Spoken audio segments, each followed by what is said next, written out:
నమస్తే. ఫైనల్‌గా AP results వచ్చేసినాయి. ఎప్పుడెప్పుడా అని ఎదురు చూసాం. టీడీపీ గెలుస్తుందా? వైసీపీ గెలుస్తుందా? అని జెప్పి.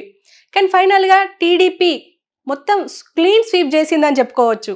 ఎందుకంటే వై నాట్ 175 అన్న వాళ్ళకి ఇప్పుడు దాదాపు 11తోనే ఆగిపోయినరు. అంటే 11 సీట్లు మాత్రమే.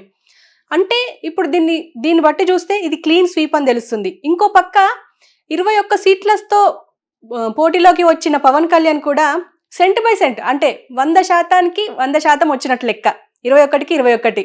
ఇది ఎంతో అద్భుతం అని చెప్పుకోవచ్చు. ఈ ఎన్నికలు చాలా విస్తృతంగా జరిగినప్పటికీ ఒక రకంగా ఇది ఒక ప్రభంజనం అని చెప్పుకోవచ్చు పవన్ కళ్యాణ్ది కూడా.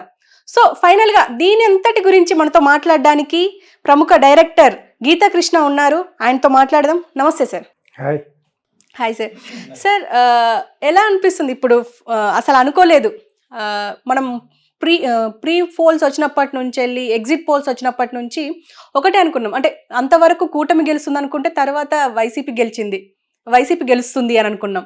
తర్వాత అందులో మధ్యలో వేణుస్వామి కూడా యూటర్న్ తీసుకోవడము, ఇప్పుడు చాలా మంది ఇటు కేకే ఓడిపోతారు వైసీపీ అంటే ఆయన తిట్టిపోయడం, ఇటు ఆరామస్తాన్ వైసీపీ గెలుస్తుంది అంటే ఎత్తేయడము, ఇదంతా జరిగింది. కానీ ఫైనల్గా కూటమి గెలిచింది. అంటే ఎలా అంటారు దీని గురించి? కూటమి గెలవడానికి గల కారణాలు వాళ్ళకే అర్థం అవ్వట్లేదు. యాక్చువల్గా చంద్రబాబు నాయుడుకి అంతకుముందు ఒక్క సీటు రాని పవన్ కళ్యాణ్కి వాళ్ళకి అర్థం అవ్వలేదు. యాక్చువల్లీ ఇది ప్రజా తీర్పు అని చెప్పొచ్చు. ఇది యాక్చువల్గా మనం చెప్పిన దానికంటే మిగతా వాళ్ళు ప్రొడిక్షన్ చెప్పే వాళ్ళకంటే ఎగ్జిట్ పోల్ చెప్పే వాళ్ళందరికంటే కూడా ప్రజలకు ఒక డెసిషన్లోకి వచ్చారు ఎలక్షన్కి ముందే. సో అక్కడ జరిగింది ఏంటంటే ఎందుకు ఓడిపోయారు అనేది వాళ్ళు చేసుకున్నా చేసుకుపోయినా మనం చెప్పాలి. కాబట్టి వైఎస్ఆర్సీపీ ఇది ఒక రాక్షస పాలన అని నిరూపించుకున్నాడు. యాక్చువల్గా అది ఒక సైకో పాలన అని ఎప్పటివరకు అంటున్నప్పుడు సోషల్ మీడియా ఒక విధంగా కొంచెం ప్రొటెక్ట్ చేసింది. ఇంకా ఒకటి మీద దుమ్మెత్తి పోసేయకూడదు. ఎందుకంటే ఎలక్ట్ అయిన మన్నాడి నుంచి చంద్రబాబు నాయుడు అండ్కో అతనే 5 years బ్యాక్ జగన్ మీద దుమ్మెత్తుతున్నారు. ఇంకా అతను ఇది ఏనుగు మీద ఏదో పడితే పట్టించుకో చూసారా, ఆ విధంగా పట్టించుకోకుండా తను చేసే పని చేసుకుంటూ ఎందుకు వెళ్ళిపోయాడంటే అంత అబ్సల్యూట్ మెజారిటీ రాకూడదు. ఇప్పుడు వచ్చినట్టు ఇతనికి కూడా రాకూడదు. రావటం వల్ల రాష్ట్రానికి అరిష్టం. అది ఫర్దర్గా మాట్లాడుకున్న దాంట్లో అవి కూడా మాట్లాడుకుంటాం. ఈ యొక్క విజయాన్ని ఈ లెవెల్లో చంద్రబాబు నాయుడు ఊహించలేదు, పవన్ కళ్యాణ్ ఊహించలేదు. కానీ ప్రజలు ఒక మ్యాండేట్కి వచ్చేసారు, ఒక లెవెల్కి వచ్చేసారు. యాక్చువల్గాను సరే మన యూట్యూబర్స్ మట్టుకు ఏం చెప్తున్నామంటే జగన్ ఏదో విధంగా మిమ్మల్ని ఓడించడానికి ట్రై చేస్తున్నాడని ఒక లెవెల్ వరకు చెప్పుకుంటూ వచ్చాం. ఎందుకంటే ఇప్పుడు వీళ్ళు గెలిచారు.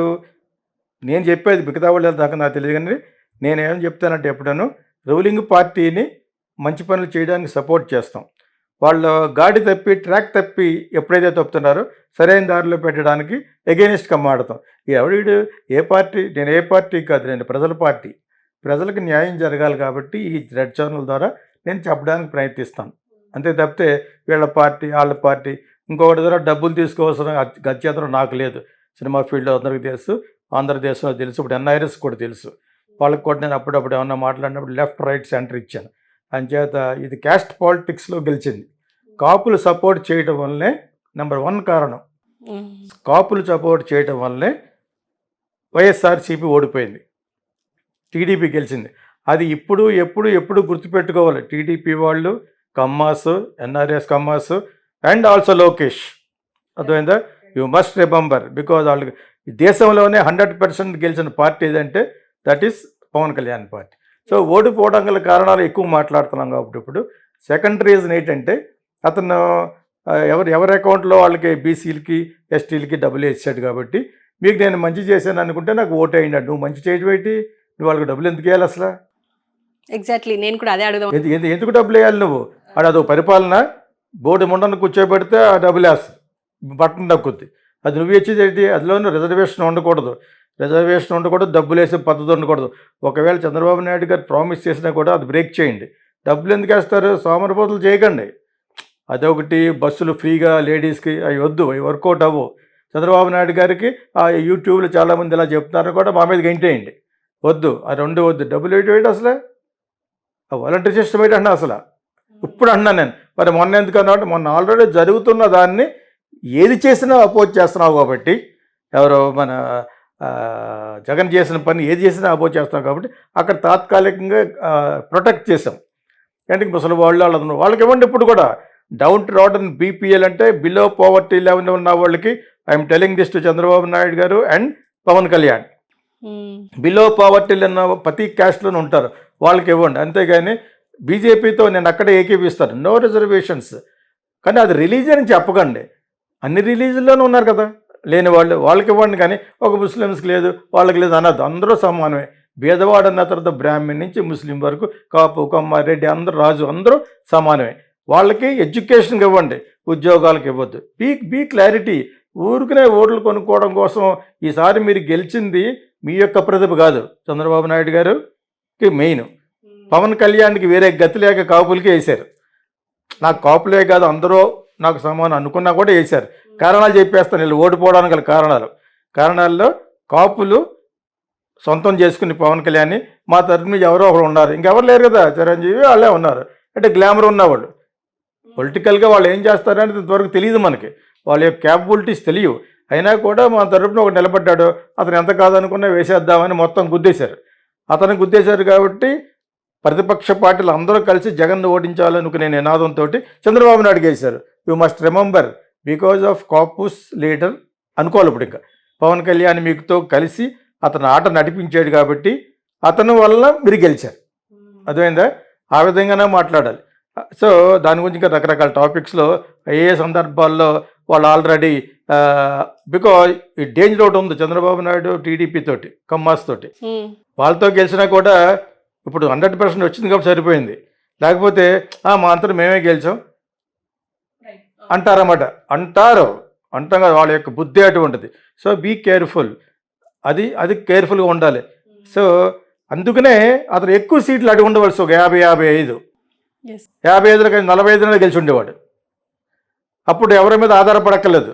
అతను బయటకు వస్తే చంద్రబాబు నాయుడు గవర్నమెంట్ పడిపోతుంది. ఇప్పుడు డిప్యూటీ సీఎం కానీ సీఎం కానీ ఇచ్చి తీరాలి. 2.5 సంవత్సరాలు ఆయనకి, 2 సంవత్సరాలు ఇవ్వాలి. సో మళ్ళీ ఎందుకు ఓడిపోవడానికి కారణం ఏంటంటే జగన్ కడప యొక్క పరిపాలన, మీ కడప ఫ్రాక్షనిజం ఇక్కడ పట్టుకురావడానికి ప్రయత్నించాడు. జరగదు అది. It's a barbarian act. అందరికీ తెలుసు ఎవరు చేయించారో, అన్నీ కూడా అందరికీ తెలుసు రోజున. అర్థమైందా? తర్వాత మీ కడప పరిపాలన మిగతా రాష్ట్రాల్లో చేయడానికి ప్రయత్నించండి. ఎవడో అంత గాజులు దొరకలు లేరు. ఇంకొకటి okay, 4th reason. 5th reason, ముందు బట్టన్ నొక్కేది చెప్పాను, బట్టన్ నొక్కి డబ్బులు పడిపోవడం. నువ్వు ఎవరు చెప్పు డబ్బులు ఇవ్వడానికి? ఎవరు డబ్బులు ఇస్తున్నావు? నువ్వు కానీ చంద్రబాబు నాయుడు గారు డబ్బులు ఇస్తే ఎవరో మీ బాబు సొమ్ములు అయ్యానే. గవర్నమెంట్ డబ్బులు, బడ్జెట్ డబ్బులు ఇచ్చేస్తారు మీరు. ఇంకా అది పరిపాలన ఏంటి? అమరావతిలో ఏదో కట్టారు. అమరావతి కూడా వన్ ఆఫ్ ద క్యాపిటల్ అనుకున్నప్పుడు అక్కడ విశాఖపట్నం, అనంతపూర్ చేస్తే బాగుండేది. అనంతపురం కర్నూలు చేస్తే బాగుండేది. అలా కాకుండా అక్కడ చెట్లు మొలిచేసి ఎవడన్నా చూస్తే ఎంత డామినేషన్ అంటే అక్కడ దాన్ని ముట్టుకోలేదు, దాన్ని సర్వనాశనం చేశారు అమరావతిని. మామూలుగానే పెద్ద ప్లేస్ కాదు అది. వీళ్ళు ఏదో రియల్ ఎస్టేట్ బిజినెస్ చేసుకోవడం కోసం చంద్రబాబు నాయుడు వేసిన ప్లాన్ అది. ఏదో జరిగింది, కట్టేశారు, చాలా కోట్లు ఖర్చు పెట్టారు. ఆయన ఉండగానే చేయాలి, ఆయన ఉండగా చేయకుండా అప్పులు చేసి వెళ్ళిపోయాడు. తర్వాత వీళ్ళకి ఏంటంటే వాడు చేసి వెళ్ళిపోయాడు మనం ఏంటి? అర్థమైనప్పుడు ఓన్లీ గెలవాలి, మనం నెక్స్ట్ గెలవాలి. ఈ లోపల బ్రాందీ షాపుల్ని, లిక్కర్ నీ చేతులు తీసుకోవడం పెట్టి వారి అసలు చంద్రబాబు నాయుడు అలాగంటే చంద్రబాబు నాయుడు పెట్టిన బ్రాండ్లే పెట్టాను అంటున్నాడు. అయితే వాడు ఎదవైతే నువ్వు ఎదవుతావా? చేసి తాగిన ప్రతి ఒక్కడు తాగకుండా ఉంటాడు. 98% పీపుల్ విల్ డ్రింక్. జనరల్గా మద్యం నిషేధంతోనే ముందుకొచ్చి నిషేధం జరగదు. సోది చెప్తారు. గుజరాత్లోనే జరగలేదు, ఎక్కడ జరుగుద్దా? అక్కడ గుజరాత్లో పెట్టిన కొంతకాలం బ్లాక్లో కొనేవారు 10 రూపాయలు 100 రూపాయలకి. 1000 రూపాయలు 2,000 రూపాయలకు స్కాచ్ వచ్చి 5,000 కొనేవారు. అత్య తాగడం అంటాడు. ఎవరు చెప్పడానికి? అసలు డెమోక్రటిక్ కంట్రీలను తాగొద్దు, సిగరెట్ కాల్చొద్దు, అమ్మాయికి వెళ్ళొద్దు. ఎక్కడ వేరే అయ్యూ స్టిల్ ఎక్కడికి వెళ్ళిపోతుంటే అమెరికా, చైనా ఎక్కడికి వెళ్ళిపోయి. చైనాలో ఏమి లేవు. చైనాలో there are permitted prostitution is there, blue films are there, everything is allowed.